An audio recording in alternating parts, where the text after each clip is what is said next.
gudoomiyaha golaha shacabka taariikh 30 maarso 2018 kow tan iyo 16 maarso 2018 waxaa si sharci darro ah xarunta golaha shacabka u haystay ciidamo toos uga amar qaata xukuumadda iyadoo lagala wareegay ciidamadii baarlamaaniga ahaa ee sida gaarka ah ugu tababarnaa ilaalinta iyo sugidda amniga xarunta golaha shacabka xasaanadda xildhibaanada iyo xurmada xarunta golaha. labo maanta bishu tahay 30 maarso 2018 waxaa xafiiska gudoomiyaha golaha shacabka ugu yimid taliyaha ciidanka booliska Soomaaliya oo sita warqad lagu amrayo dhammaan taliyaasha booliska nabadgelyada iyo taliyaha ciidanka AMISOM ee ilaalada baarlamaanka inay ka amar qaataan gudoomiye ku-xigeenka koowaad oo ku saxeexan warqadaas.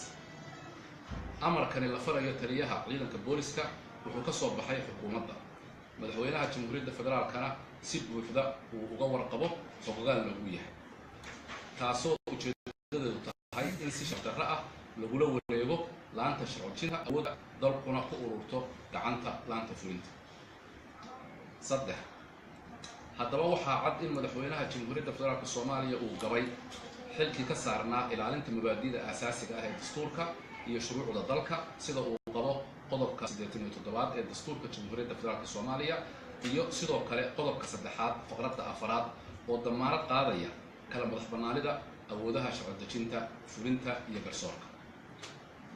wixii dhibaato amni iyo xasilooni darro siyaasadeed ee ka yimaada habdhaqankaas waxaa si toos ah mas'uuliyaddeeda u qaadi doona madaxweynaha jamhuuriyadda federaalka Soomaaliya. afar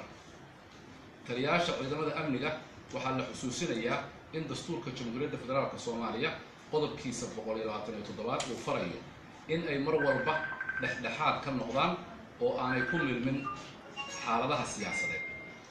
sidaa daraaddeed amarka lagu shaqaynayo ee golaha shacabka waa inuu ahaadaa mid ka yimid gudoomiyaha golaha shacabka mudane maxamed sheekh cusmaan jawaari si waafaqsan faritaanada dastuurka iyo xeer-hoosaadka golaha shacabka, isla markaana wax tixgelin sharci ah aysan yeelan karin warqadda sumadeedu ahayd haba first وفيه ولا بس هذا الوقتي قلب كشناد ولا هاي اللي بنقول كذا خان وجل ده في دقيقة مدة كله وخال عمري وقدر شيء إن قدومك يلو وريجان خرج الجلا يضل الأمر قادني وقدر مختلف مركب يا هاي فرياشي برمج. أرنقاس وحوي معمولك ولا شعبك يا جوابتي الأسكالة سؤال شكله ودي سنة وحوي حلو على نظر ولا شعبك حسابات اللي ليه ودستور ضمان القاضي وحرب ولا شعبك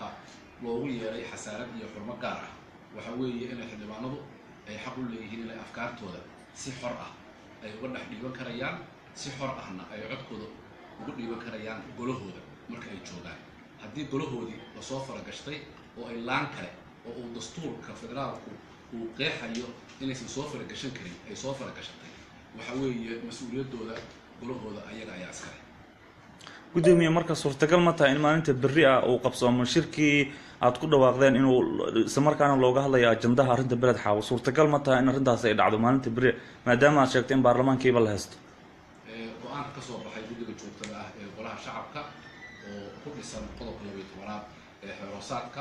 ayaga ayaa awood u leh samaynta jadwalka iyo ajandaha. haddii uu qabsoomi waayo waxa weeye fadhiga xiga unbaa la qabanayaa, wax dhibo jirtaa ma jirto, waad la wada socotaan meeshu meel dimuqraadiyadeed weeye, xildhibaanada colleagueska ah wax dhibaato ah oo dhexdooda ka jirta ma jirto. meesha waxaa la yidhahdaa baarlamaanna waa golihii hadalka weeye, xildhibaanadu waa wada hadlayaan waa doodayaan labada isku kululaata habdhowr baa jira, wax dhibaato ah ma jirto. laakiinse faragelinta ciidan ee ay laanta fulintu ku samaysay waxay burbur ku tahay jiritaankii dowladnimo, waxaana mas-uuliyaddeeda qaadaya mas-uulka ugu sarreeya ee aanu u doorannay inuu nagu ilaaliyo dastuurka uuna hubiyo kala madaxbannaanida awoodaha kala duwan. waxa weeye korjoogtaynta xukuumadda ayaan anagu leenahay, laakiinse xukuumaddu markay golaha yagii soo faragashato oo ay ciidan soo dhexgeliso ciidanka yagii waxa weeye Soomaaliyeed ee aanu anagu miisaaniyadda siinayna in anagu u doodayno marka laga soo adeejiyo inay xildhibaanada kala xigsadaan oo ay waxa weeye gudoomiyihii ka amar qaadan waayaan arrinkaas cawaaqib xumadeeda jamhuuriyadda Soomaaliya ee federaalka ah ayaa 100 sano soo socota ka jawaabi doonta. mahadsanid. mahadsantiin. Salaam alaikum.